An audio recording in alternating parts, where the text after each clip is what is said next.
So we got this crazy Jeep behind me. Let's go ahead and check it out. This is a 99 WJ, so let's see what it has. So this Jeep right here has a 6.5-inch lift, correct? 6.5 iron rod. This is owned by David. 6.5-inch lift, long arms front and rear, correct? Correct. And in the front you have, is that just the cover for the front? On the differential. Yeah, it's still stock Dana 30. This was the quad drive, so it has the viscous couplings in the differential, so it has kind of limited slip. On the front? Front, yeah. The rear I replaced to a Dana 489 from East Coast Gear Supply, so it's got 456s in it and a True Track. True Track, okay. And then you upgraded this is a V8, so it comes with the 247 stock. You upgraded to the 242 transfer case, correct? Yep. How was that? It was a pretty easy swap. Yeah. I bought all the parts from the interior off of eBay, so from the inside it looks completely factory, and I pick up second or two-wheel drive, which was it looks big deal. Clean.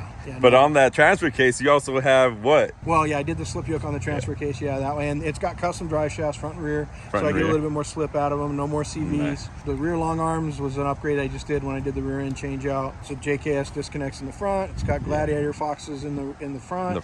I'm gonna do the same upgrade in the rear. I'm not sure. I really want a little bit more shock travel. But and question for you on the shocks, I get this asked a lot. With the 6.5-inch with the takeoffs, it's fine. It was perfect in the front because you got to use the adapter on the top to go from the through pin to the single pin on the top. So that added another 1.5 inches to the overall length. But believe it or not, the shocks and the valving are really good for a V8 weight. For the WJ? Yeah. For the WJ with the V8. And then got that extra weight. On the rear, you have to add the extension for the shock, right? I bought the HK kit.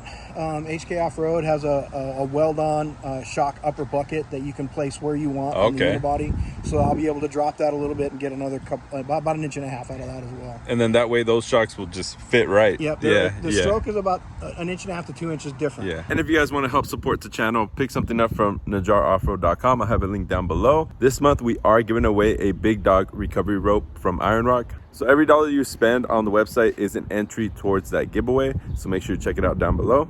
I need to wash my Jeep, man. Let's get back to the video. You have future plans for this. So we're just talking about this, how it is now.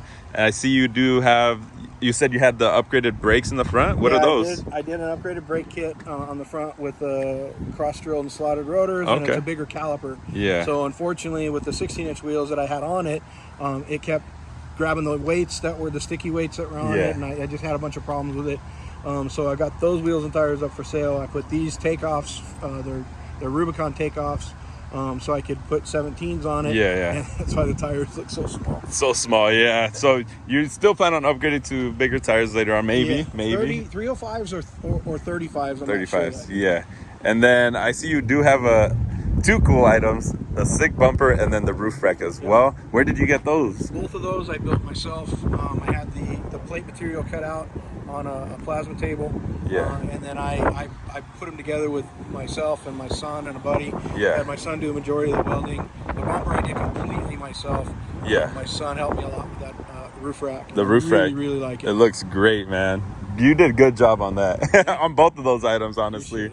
Since this Jeep has an upgraded rear end, David is actually selling the Dana 44. It has 410 gears. If you guys are interested, hit me up on Instagram, and then I'll relay your information to David. He also has these wheels for sale, so if you're looking for them, they're actually in good condition. So hit me up too, and then I can relay the information. Anyways, that'll be it for today's video. I hope you guys enjoyed this Jeep. This thing is sick. I really like it, and I picked something up right now. I'm not gonna say yet, but be on the lookout for that video. It'll come out real soon.